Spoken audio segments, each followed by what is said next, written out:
So you're gonna have to edit it. What? Oh, so it's still going. You just want to keep going. Yeah, we'll have to cut it.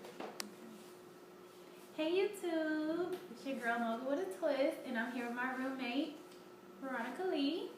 And so we just wanted to come by today and talk about our club experience. We went to the club last night, which was a Monday, which is very odd, but it was interesting to say the least, right? Turning into club rats. Okay, so we wrote a few things down that we went through and we experienced. So the first problem we encountered was actually when we walked out the door, like from jump, it was weird. But at the subway, we went in and we were going through the process of, paying for a ticket and all that good stuff. And as we was passing by, the lady that cleans, the subway, she gave us this weird look like, what are you guys doing here? It's just one of those faces that you just know, it's like,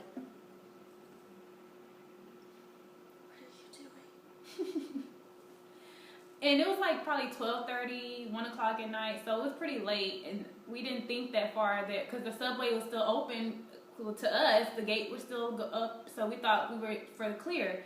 So we go ahead, walk down the escalator, and we walk down to take a seat, waiting on the subway, and it's this guy to the right of us, a Korean guy, and he's staring us down, like, crazy staring, and not like just like, oh, look at them over there. Like, he didn't take his eyes off of us. I don't even know if he blinked.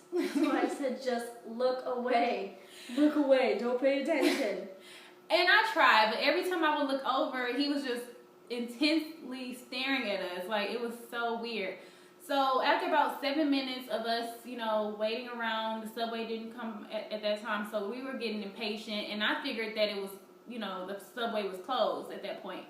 So we made a choice to leave, and as we were going up the escalator, the weird guy comes by and tells us, the subway is here. So we're going up the escalator as the subway is arriving, and she tried to go down the escalator that was in the opposite direction, so it was a disaster. That was a losing battle. Basically.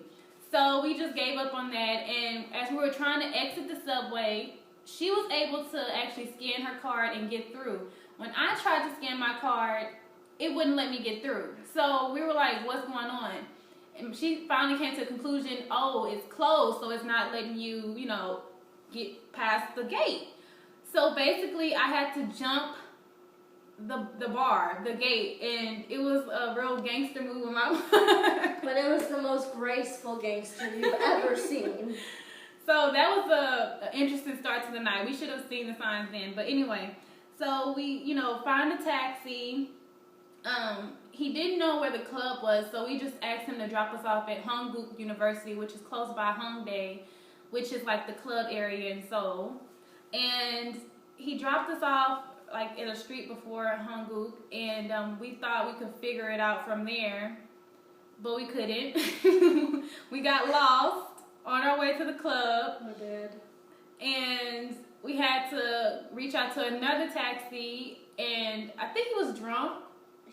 The car smelled like soju, which is the alcohol here, and I swear, there was something, because we were trying to tell him where we wanted to go, and he was just like, B2,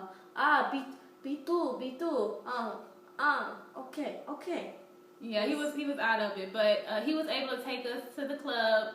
We got to the club, got in line, and soon, I promise, not even 5 seconds into the club, this guy comes up to Veronica and was like, hi. just that simple, And that's how a lot of Korean guys approach you. They don't say like, oh, hey, how are you doing? They just, hi. And they just come in this awkward like stance. Like they come right in front of you. You can't move around them because if you do, they try to block you. It's really awkward. And so, she said hi to him, and then we walked in the club. We thought we were in the clear. And so we went through this, club going up to the stage. That's where we usually dance and stuff. And as we were dancing, like probably 15 minutes later on into the night, we see this guy, and he's on the stage looking for Veronica. And he comes up and he was like, what did he tell you? He said, I found you. I've been looking for you. And he then just wrapped his arms around me. Like we've known each other for years. And he wouldn't let her go. Like, I remember a few times I tried to kind of dance with her to pull her away. And every time I would try to pull her away, he would just grab her arm and hold on, like, you know. Or he would, like, tighten his grip, like a vice grip around me. Yeah, it was pretty insane. So we finally got away from him. At least we thought we did. And we ended up leaving to go to NB1. We were at NB2, which is like Noise Basement. They have two different locations right across the street from each other. So we went to Noise Basement 1, which is not our favorite, but, you know, you get one admission. I mean, you get both clubs for one ticket. So we were like, why not go over there and see how that was? So we go over there, and we walk in, and we see this foreign girl and this Korean guy at the top of the stage, and they're like dry humping, like to no end. This is the reason we American girls have such a bad name, because y'all are doing this, and you need to control your hormones and put a lid on it. I mean, it was intense. It was like free porn. It was really weird, and they were like kissing, like, so intensely. Like sucking on each other's faces. Yeah, they were like falling down to the ground and getting back up and humping, and he like pushed her against the wall. It was just too much, and everyone in the club was just looking like, what is going on? It was horrific. It's like a car accident. You can't look away. Definitely, we couldn't look away. It was pretty despicable. But after that, we decided to go back to NB2, which we did, and then after going back, she was just a hottie last night. Like, no one could keep their hands off her. I mean, every 5 seconds, there was another guy running up to her, trying to grab her, trying to dance with her. And this next guy was, like, so weird. He came up on her, and they were dancing, and all of a sudden, he, like, tried to pick her up from off the ground. And, like, he tried to grab the fence, because there's, like, a fence behind us where the DJ's booth is. He grabbed the fence and caged her in and was, like, trying to grind on her and, like, dry hump. I don't know what it was, but it was so weird. And so she finally got away from him, and we ended up having to go to, what did we do after that? You mean after we left?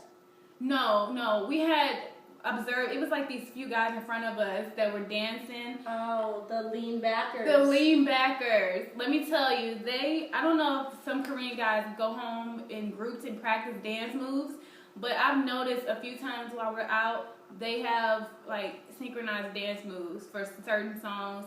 Not even certain songs, really every song they listen to, they have a dance move to. And I don't know if it's like a K-pop dance, like I don't know what kind of dance move it is, but I noticed in a few different clubs that they all kind of get together and have certain moves. I don't know what that's about, but it's pretty awkward, especially when it's not good dance moves. And when you're right behind them and they're leaning all the way back like this, trying to do their dance moves back against you.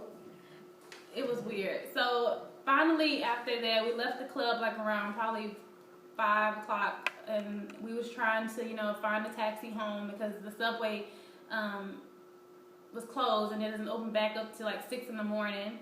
And so we were trying to get a taxi, and taxis around that time in Hongdae, they're pretty rude. Like, they will pass you up if you stop them and you tell them, okay, I need to go to this university or this place. They just away or just drive off. They don't even tell you like no, yes. They just drive off.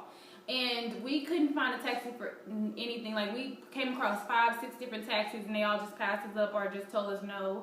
One taxi driver tried to charge us $20 to go home, which is like a $4 drive, which we already know that previously. So he was basically trying to con us to pay him $20 for like a 5-minute drive. Ended up getting conned anyway. And we we ended up getting conned anyway. But so we passed on that, and then this guy came up to us, which was a Korean guy.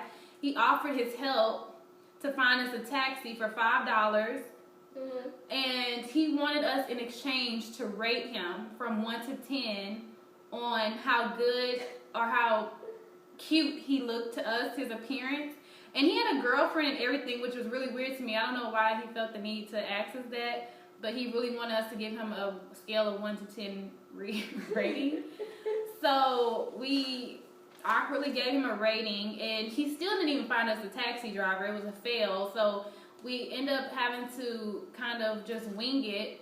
And another Korean guy came along and offered his help, which a few Koreans, I mean, they're really nice people for the most part, but you do have to be careful because we found this guy and he offered his help to find us a taxi.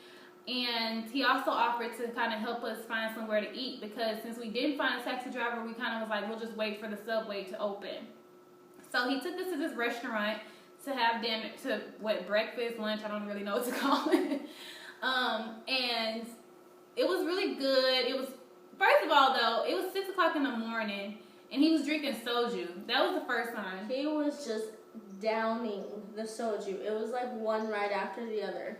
And soju is not like a cocktail, a light cocktail, or it's not like a wine cooler. It's strong. Like if you drink a bottle of soju, you will literally be on your ass, okay? Like it's strong. And he was just downing them like shots. And usually they sip them. From our experience, you know, you sip a shot. You don't really take it whole.